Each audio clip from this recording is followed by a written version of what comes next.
The Uninvited Guest. It was supposed to be an ordinary dinner party.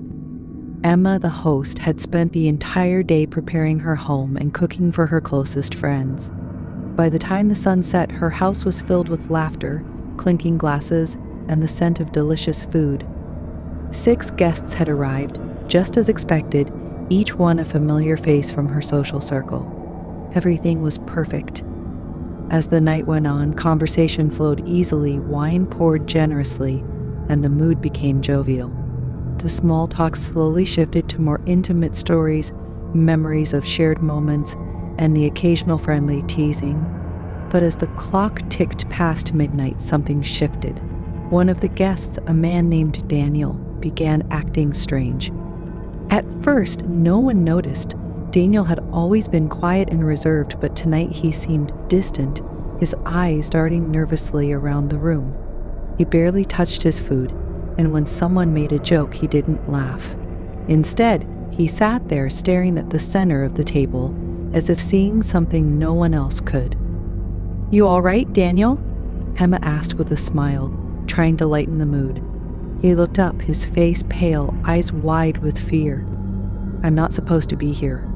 The room fell silent for a moment, everyone exchanging confused glances. "What are you talking about?" One of the friends, Liz, chuckled nervously. Daniel shook his head, his voice trembling. "No, I don't belong here." The tension at the table grew, but they brushed it off as too much wine, laughing nervously. "Come on, man, don't be weird," someone joked, trying to break the growing unease. But Daniel didn't laugh. He stood abruptly, knocking his chair back. "I shouldn't be here. None of us should," he repeated, louder this time. His outburst shocked the group into silence. Emma stood up, trying to calm him down. "Daniel, it's okay, just sit down, you're making everyone uncomfortable." But Daniel didn't sit. Instead, he backed away from the table, his eyes darting toward the door. "You don't understand, we're not guests." Emma frowned, confused. "What do you mean?" Daniel opened his mouth to say something, but then, without another word, he bolted for the front door. He yanked on the handle, but it wouldn't budge. He twisted and pulled, panic taking over his face. "The door's locked, we're trapped," Daniel muttered, his voice barely audible. The others stood now, the mood in the room shifted from confusion to fear. One by one, they tried the windows, the back door, but nothing opened. The house had locked them in. "Emma, what's going on?" was asked, her voice tight with fear. Emma felt her stomach drop. She hadn't locked the doors. The panic in the room intensified as everyone realized that something was terribly wrong.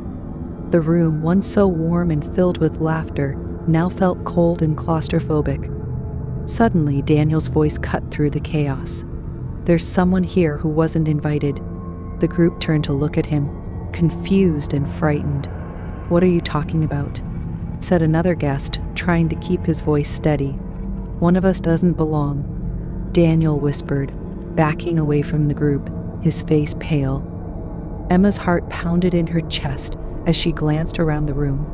Her friends, the people she had known for years, looked back at her with the same terrified expression. But then a chilling thought crept into her mind. She only remembered inviting 5 people. There were 6 guests. Her eyes darted from face to face, trying to figure out who the extra person was. The room spun, her breath coming in shallow gasps. Had there been 6 people all along? She couldn't be sure anymore. Before she could speak, the lights went off, plunging the room into darkness. Someone screamed, and the sounds of shuffling and crashing echoed through the room. Panic set in as they all fumbled for their phones, trying to light up the space with their screens. When the lights finally went back on, Daniel was gone. The chair where he had been sitting was empty. "He's gone. How could he just disappear?" Liz whispered, her voice trembling. Emma's hands shook as she took a step back from the group, her mind racing. "We need to get out of here." But before anyone could move, the air grew colder. A voice, soft, chilling, and inhuman, echoed through the room. "Welcome." Everyone froze. The voice wasn't Daniel's, and it wasn't coming from anyone at the table. It was coming from the house itself. Liz backed toward the door, her hand trembling as she reached for the knob, but it still wouldn't open. "Emma, what's happening?" Emma's chest tightened, her pulse racing. The realization hit her like a punch to the gut. "We weren't invited here, we were brought here," she whispered, her voice barely audible. The others turned to look at her, eyes wide with terror. "For what?" one of them asked, dread lacing their voice. Then they heard sound of knives scraping against the plates and the laughter of something that had never intended to let them leave. Emma swallowed hard, her throat dry as she glanced at the table. The pieces fell into place, and the truth was too horrifying to ignore. "We're the meal,"